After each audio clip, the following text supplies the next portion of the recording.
آقا ما یه نمیزنیم دیدیم 2 تا صدف گیمندینگ داره و من و رفیقم براش خوشحالی که آقا داشت 2 تا صدف گیمندینگ میخوای چیکار اینجا یارمو زدن و منم مجبور شدم این داشمونو بزنم و فهمیدم یارشم کنارشه. آقا اینجا گفتم آقا چیکار کنم، گفتم اول اینو بزنم تا خود ریوایو نکرده خودشو.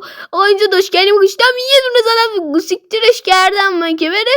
اینجا آقا یارمو ریوایو کردم، رفیقم ریوایو کردم، دیدم وضعیت خیلی خراب و یه ماشینم داره میاد سمتمون.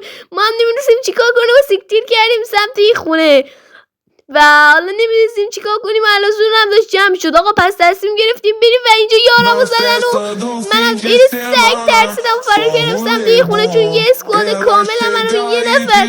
آقا دیدم زورم داشت جمع شد و فهمیدم بهترین دفاع حمله است. آقا من اینو زدم و اینطوری موومنت زدم، اینور رفتم اونور، اینورم رفتم اینور. آقا نمیفهمیدم، خودم هم نمیفهمیدم داشتم چیکار میکردم و زدم منو.